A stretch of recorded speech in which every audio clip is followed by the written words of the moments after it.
African agricultural sector continues to draw high interest from investors. The trade and investment landscape in Africa has continued to draw interest from lenders, particularly in West Africa, with notable changes in origination strategies. In Q1 of 2021, Orbit reported a 26% increase in the number of unique inquiries from lenders originating funding opportunities when compared with the same period in 2020. Some lenders have seemingly decided to focus more on particular regions and in some cases, individual countries, citing due diligence processes disrupted due to travel restrictions as a main reason and risk mitigation strategies as the second most common reason. These have prompted lenders to focus on regions and or countries where they have representative offices or a deep and reliable network. Agriculture remains the sector with the most interest, present in almost 70% of investor mandates. Financial services and manufacturing, including FMCG, are also quite prominent, being flagged as sectors of interest in 64% and 44% of investor mandates respectively. 231 unique lender inquiries were recorded in Q1 of 2021. Of these, 58% of the companies are either headquartered in West Africa or have their main operations in West Africa. 17% are based in East Africa and 16% are based in Southern Africa. Only 5% of these companies have cross-regional operations compared to 14% recorded in Q1 of 2020 pre-pandemic. A considerable portion of the lenders' inquiries included a working capital component in the proposed transaction structure, 35%. Supply chain finance and asset financing components were also notably present in discussions, 34 and 30% respectively. This quarter, the average ticket size was recorded at $12 million, an increase from the $10 million average recorded in the same time period in 2020. 20% of the companies receiving inquiries from lenders reported annual revenues between $100 million and $250 million, and a further 13% reported annual revenues of about $250 to $500 million, showing lender appetite for the larger companies.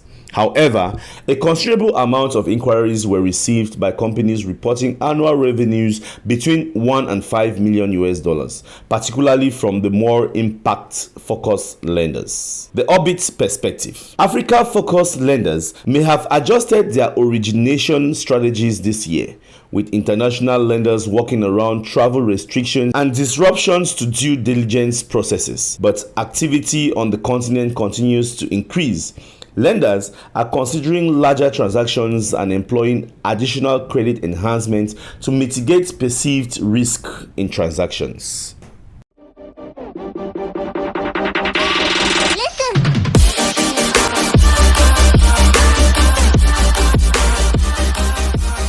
Frugal Innovation, Africa's ticket to green development.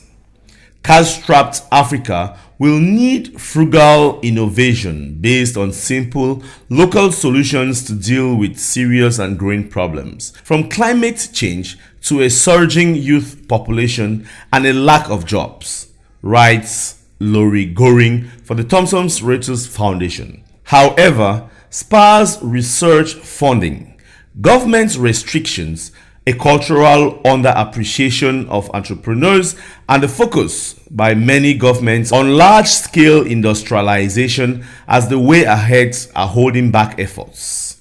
Fatima Denton, director of the UN University Institute for Natural Resources in Africa, has said, tackling such barriers could help Africans create millions of jobs, find ways to deal with climate threats, and spur developments, as seen from the rapid spread of smartphones and apps that can help climate-hit farmers adapt crops in response to seasonal weather forecasts.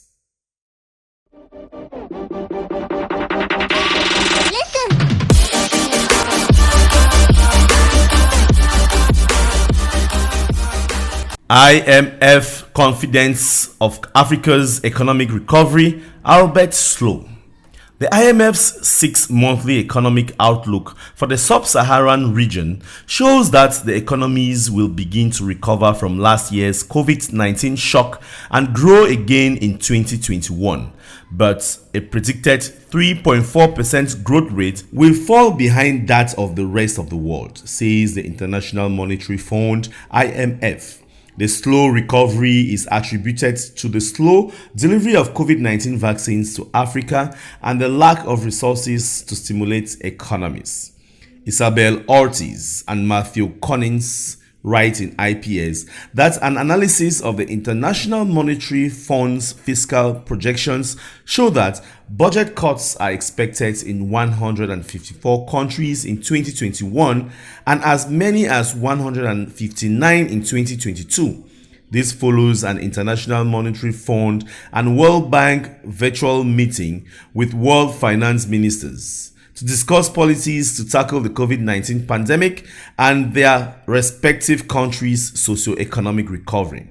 Another alert has been sounded in a global study done by the Initiative for Policy Dialogue at Columbia University, intentional trade unions, and civil society organizations that found that most governments are imposing budget cuts precisely at a time when their citizens and economies are in greater need of public support. These austerity measures will greatly impact countries with high development needs, including Liberia, Kenya, DR Congo, South Sudan, Zambia, and Mozambique.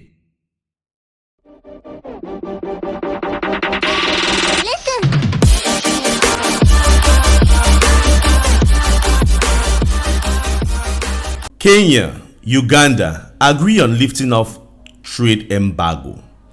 Led by Cabinet Secretary for Trade and Industry Betty Minor, the Kenyan officials visited Uganda from April 11, 2021 to discuss non-tariff barriers, NTBs, affecting trade between the two countries and verify the Ugandan sugar industry to ensure that exports for the product into Kenya are wholly produced in Uganda. This had led the two countries to reach an agreement to resolve the persistent trade dispute between them.